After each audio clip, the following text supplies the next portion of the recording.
tem ali.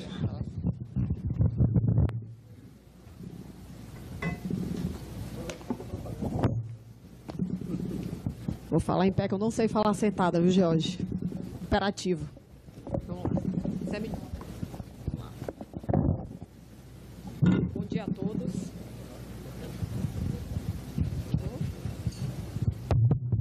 Bom dia a todos.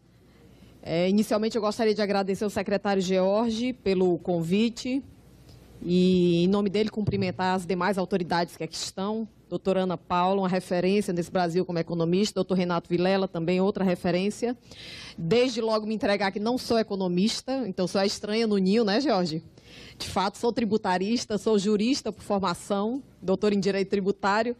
Mas, de fato, a economia, ela veio na minha vida nesse momento em que assumo a Secretaria da Fazenda a partir de 1º de janeiro. E tenho alguma experiência na gestão financeira, fiscal, por conta de uma passagem pela aeronáutica, sou oficial de intendente de carreira, e na nossa formação nós aprofundamos um pouco essa estrutura. Estou aqui para falar um pouco sobre sustentabilidade fiscal, um pouco de reforma tributária e o dilema da desigualdade. Hoje o governador foi muito feliz, que estava aqui na fala dele, eu disse, ele antecipou de fato a minha palestra e eu tenho reiterado essa palestra no sentido de focar a desigualdade no Brasil como o maior problema que nós temos hoje e problema que nós não deveríamos mais estar enfrentando num país como o nosso. Isso aqui é o José, esse é o José. O José é um personagem nosso, brasileiro, um brasileiro que vive na extrema pobreza, o que significa que ele vive com menos de R$ 89 por dia. Ele é agente ambiental, que é o nome bonito que nós arranjamos, né, para catador de lixo, e é uma pessoa que vive fora praticamente do sistema. Ele praticamente não tem poder de consumo e ele representa, ele olha para uma plateia como a nossa, altamente qualificada, diante de tantas reformas que esse Brasil tem que fazer, e certamente ele espera que nós façamos o melhor nesse momento. Aqui nós temos 23% da população de jovens do nosso Brasil que são caracterizados como os nem trabalham e nem estudam, e que são uma mão de obra que, em tese, altamente produtiva, no auge, né, no auge da idade, enfim, de tudo aquilo que nós temos de melhor que a juventude. Salas de aula, isso aqui é uma sala de aula no estado do Maranhão, mas pode representar muito bem uma escola pública em qualquer unidade da nossa federação. Aqui é uma cena de um ônibus queimado, ocorrida em janeiro deste ano, quando o governador Camilo Santana, de forma muito corajosa, ousou enfrentar um tráfico que é internacional de drogas por meio de operações estruturadas dentro do sistema penitenciário cearense. E aqui, um desastre ambiental, muito importante a gente tratar dessa temática ambiental, e eu acho que a minha fala vem um pouco diferente da fala dos dois economistas, que eu diria que é uma fala mais dura, até por conta da formação como economista mesmo. Mas vejo também que a economia hoje tem um grande desafio, um desafio que está sendo lançado para todos nós, em especial para a academia e para o setor econômico desse país, no sentido de confrontar novas perspectivas. A forma como a gente consome, a forma como a gente age no mundo, a criação de novas perspectivas e novos players no mercado, fazem com que tudo aquilo que parece que nós tenhamos tido até hoje, ele não serve para aquilo que nós vamos enfrentar no futuro. O desastre de Brumadinho, você fica imaginando 228 caixões enfileirados. Ontem mesmo assistindo na série Netflix, né? A terceira temporada do The Crown, maravilhosa. O terceiro episódio da terceira temporada fala de um drama ocorrido numa cidade próxima à Inglaterra, e que foi exatamente o vazamento de uma mina, de uma carvoaria dessa, e que matou, à época, em torno de 67 crianças. Nossa, Brumadinho matou mais de 200. São muitas vidas perdidas. E aí nós temos o dilema. No meu slide inicial eu falo do dilema da desigualdade. O dilema do prisioneiro é o dilema mais, eu diria, retratado aí no mundo, que está associado à teoria dos jogos, tão bem delimitada pelo John Nash, né, bem estruturada no filme Um Ambiente Brilhante, em que, em tese, participantes, apesar de não cooperarem entre si, têm como eles no sentido não cooperativo, individual, chegarem a um senso comum. Isso parece muito com esse momento que a gente tem de reforma tributária, em que você percebe dentro da sociedade um certo afastamento das figuras do Estado, das próprias empresas e do cidadão. Não existe um clima de colaboração evidente. E aí parece-nos que vivemos num clima, de fato, de dilemas na nossa sociedade que a gente precisa aclarar e aprofundar. É interessante também que nós estamos convivendo, estamos nos afastando de um pensamento dicotômico em que tudo aquilo que define o ser humano tradicionalmente está nos extremos. É o bem e o mal, o alto e o baixo, e aí nós passamos para um pensamento de complexidade, que de fato define os nossos tempos. E aí tudo isso faz com que nós precisemos remodelar as nossas estruturas de pensamento, e em especial a economia também. Os desafios do século XXI, todo mundo sabe. No mundo todo, 1 em cada 9 indivíduos não tem o suficiente para comer. Em 2015, 6 milhões de crianças morreram de doenças, de problemas absolutamente banais, como a diarreia. 2 bilhões de pessoas vivem com menos de $3 por dia, mais de 70 milhões de mulheres e jovens não conseguem emprego e o mundo se tornou extremamente desigual. Isso aí não é um problema do Brasil, isso é um problema de mundo. E segundo a OIT, e aí eu estou falando de riqueza, não estou falando de renda, 1% da população detém riqueza mais que os outros 99% juntos. No Brasil, isso aí é fruto de uma reportagem que saiu na Folha de 2019. A nossa desigualdade ela foi aprofundada esse ano, segundo dados publicados. E o Brasil é o país democrático mais desigual do mundo, atrás apenas do autocrático e minúsculo Catar. O Sudeste, com cerca de 40% da população, concentra massa de rendimento superior a todas as outras regiões somadas. O Sul, com metade da população nordestina, tem uma renda, né, tem uma massa de rendimentos superior aos 9 estados nordestinos. Profundas desigualdades regionais, e aí eu trago aqui a minha formação jurídica no sentido de que este país firmou como objetivo fundamental a redução das desigualdades. E aí essas profundas desigualdades regionais, me parece que o texto ele não chegou à sua efetividade. E aí, um país desigual, com 45 milhões de pessoas vivendo abaixo da linha da pobreza. E aqui interessante, 6 pessoas têm o equivalente, essa mesa aqui, 6 pessoas têm o equivalente a 100 milhões de renda dos mais pobres, o que é um dado alarmante. Nós temos também um índice de desemprego muito alto, 3 milhões de desempregados. E para vocês, né, que são economistas, racionais e tal, é interessante a gente puxar assim, um plano do pragmatismo. Imaginar 13 milhões de desempregados, daí eu falo do caixão e tal, você fica imaginando a cidade de Fortaleza toda desempregada, a cidade de Porto Alegre toda, mais o Recife, mais Belo Horizonte, mais Salvador e mais Goiânia. É um dado que, de fato, é muito alarmante. E aí, quando nós também nos imputamos no cenário internacional em termos de educação, o PISA, que é, enfim, um teste que envolve 70 países no mundo, nós temos performances deploráveis. Em ciência, nós estamos em 63º lugar, em leitura, 59º lugar, e em matemática, 65º. E outro dado que é super interessante, isso aqui tem ponteira? Tem não, né?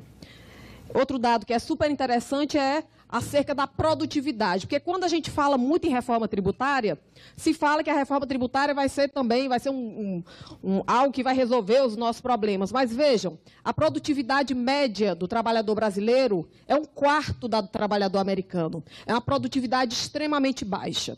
Quando a gente fala em mundo globalizado, não tem mais sentido achar que o cara que está lá no Ceará, ele não possa. No outro segundo, está na China. Ele pode estar em qualquer parte do mundo. E certamente uma produtividade baixa será um fator que vai ser determinante no nosso país. Voltando um pouco à questão das desigualdades regionais, eu me situo aqui, viu, George? Você está melhor do que eu, viu? A receita corrente líquida comparada, né, por população, o Ceará é segundo de dorso, né, como a gente fala na aeronáutica, né? Segundo de dorso, só perdemos para o Maranhão. O Maranhão tem 1.983 de RCL por habitante. O primeiro lugar, o Distrito Federal, tem 7.356. Foi um gráfico produzido pelo Jefinho, circulou no grupo de vocês, Fabrício me deu. E aqui, cadê Alagoas, hein, Jorge? Está aqui, ó. cesto de doce. Tá bem, ok? E aí, o estado do Ceará, que é esse meu estado, é um estado que consegue, muito bem a secretária doutora Ana Paula falou, fazer menos com mais. Porque, apesar de toda essa situação, nós, aqui para os colegas estrangeiros, o Ceará, é esse pedacinho aqui, com 9 milhões de habitantes, PIB per capita de R$16 mil. Essa é a capa do jornal Diário do Nordeste este ano, uma capa que nos envergonha, que apesar de você ter um governo de continuidade, você ter um governo com uma boa gestão fiscal e financeira já há alguns anos, nós somos o quarto do Brasil em extrema pobreza. Nós perdemos para Pernambuco, para Bahia e para São Paulo em termos numéricos. E isso é uma capa que realmente nos tira do sério. Fora isso, para representar o que é essa extrema pobreza no meu estado, eu trouxe aqui em homenagem ao George uma foto do Maracanã, numa final completamente lotada de flamenguistas, com 94 mil pessoas. O estado do Ceará tem 13 Maracanãs lotados de pessoas que vão acordar e que muito provavelmente só farão uma refeição por dia. Essas pessoas vivem abaixo da extrema pobreza. Isso aí é o retrato do Ceará. Todo santo dia.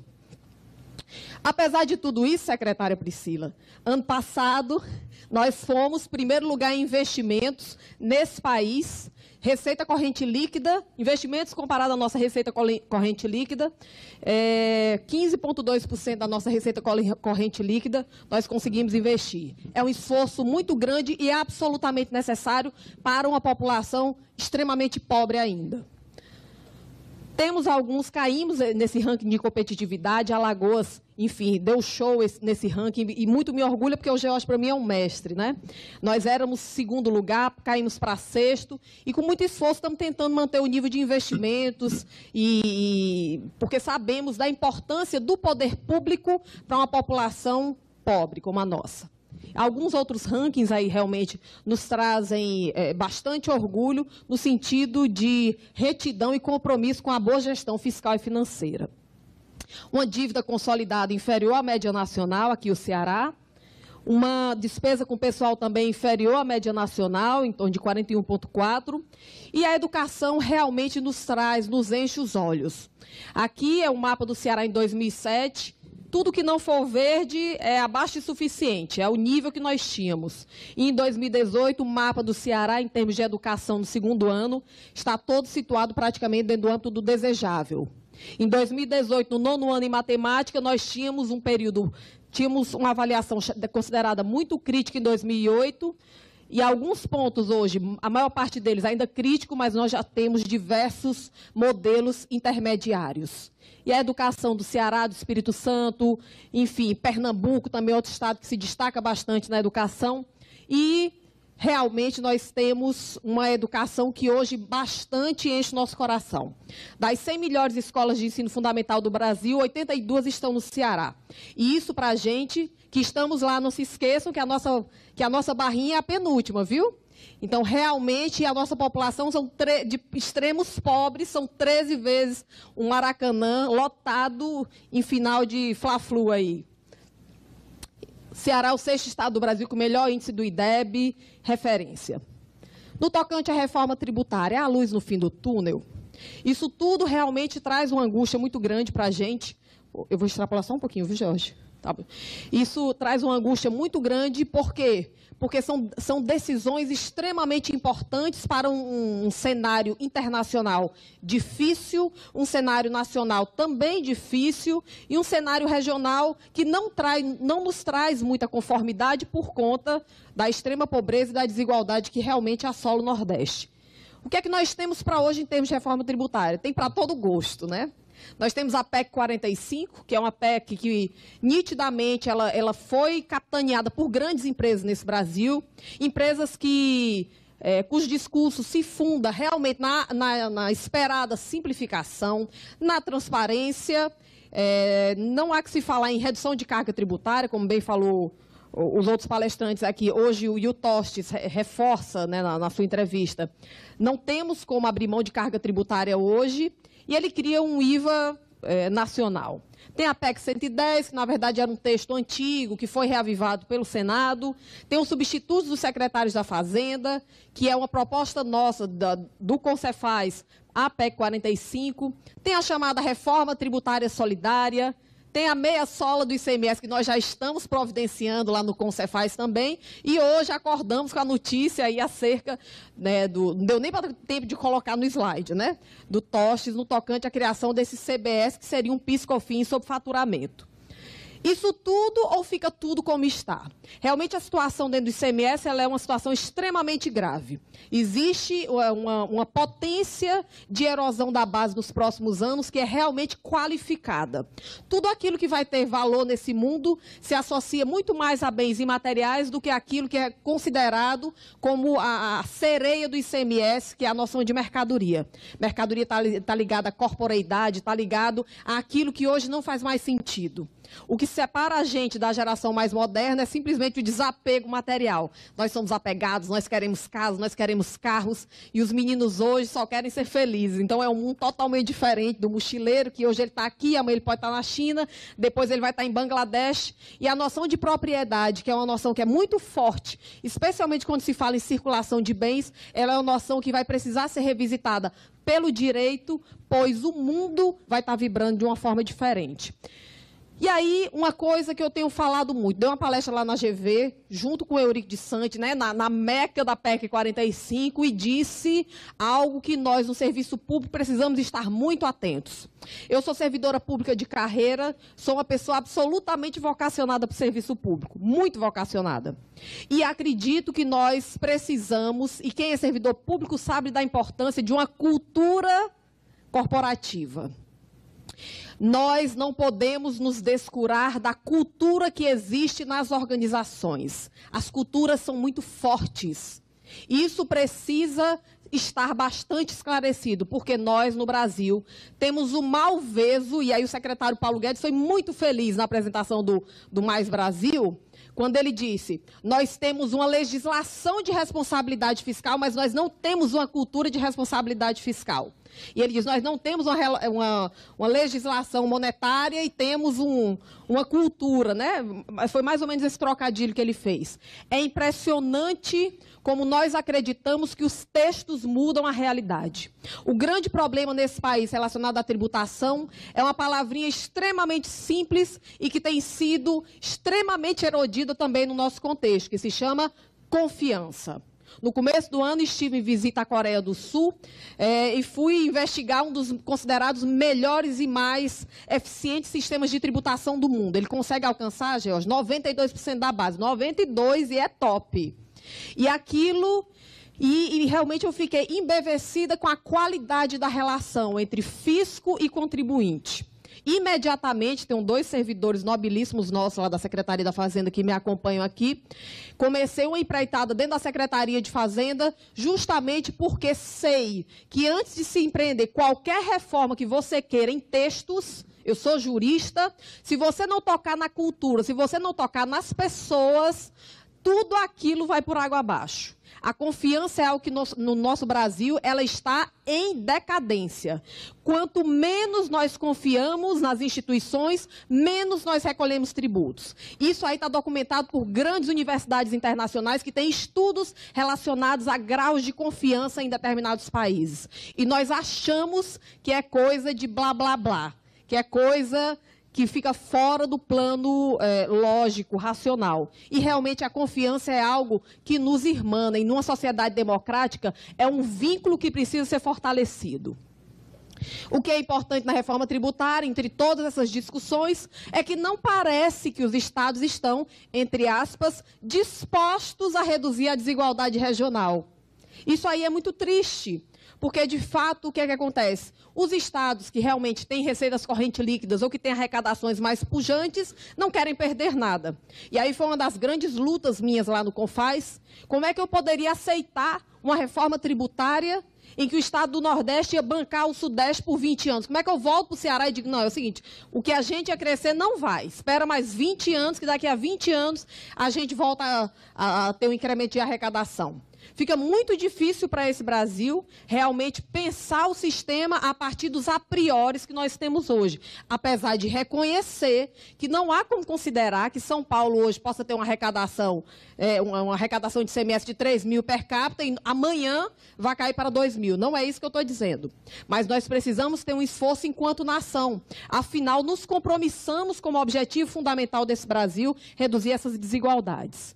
E aí eu trago essa imagem do Ulisses Guimarães erigindo essa Constituição, esse texto, tal qual se erige uma taça em final de Copa do Mundo.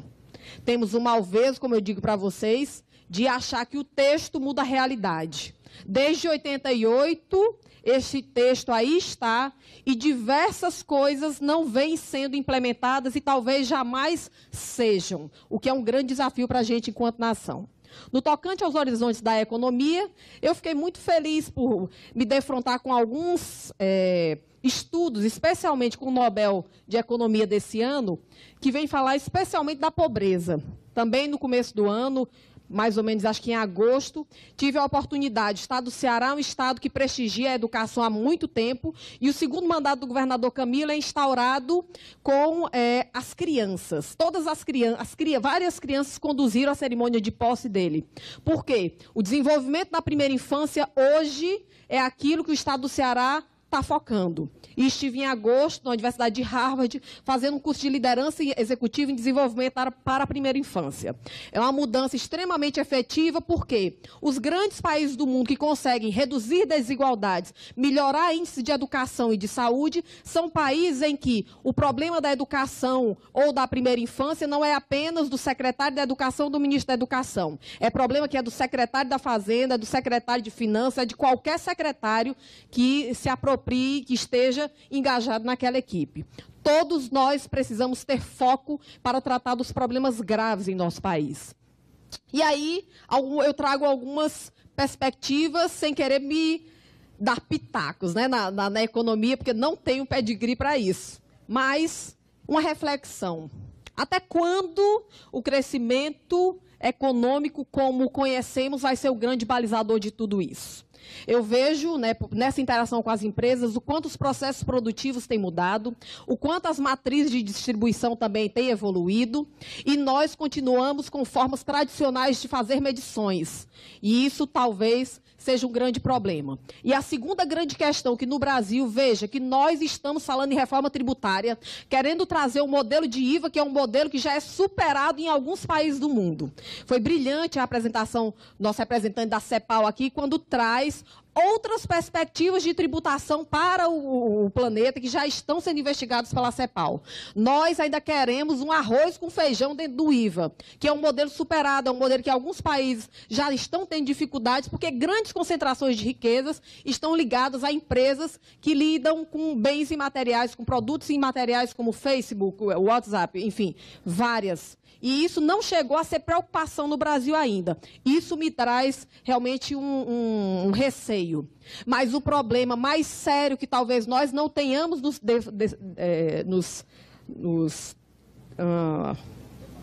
reparado nesse momento seja relacionado à crise ambiental.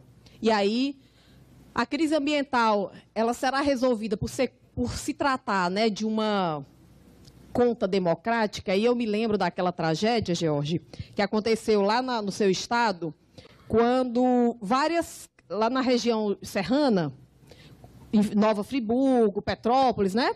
Ali você tinha banqueiros, você tinha pessoas que moravam em casas luxuosas, cavalos caríssimos que foram arrastados. A crise ambiental, ela não poupa ninguém, é uma das crises mais democráticas que podem acontecer. Ela não faz diferença. Então, se até agora nós conseguimos construir uma sociedade em que nós deixávamos uma parte da população de lado, que afinal não estávamos incluídas nela mesma, a crise ambiental ela vai ser comum a todos nós. Talvez isso faça com que todos nós precisemos sair da nossa zona de conforto e pensar um pouco mais no outro, né? Diante de tantas dificuldades. E aí a gente volta para o José. E aí você lê só um trecho de um poema para os nossos colegas estrangeiros aqui. Carlos Drummond de Andrade é considerado um dos maiores poetas do nosso Brasil. E ele fala o seguinte: e agora, José? Sozinho no escuro, qual bicho do mato, sem ter agonia, sem parede nua para se encostar, sem cavalo preto que fuja a galope. Você marcha, José. José, para onde?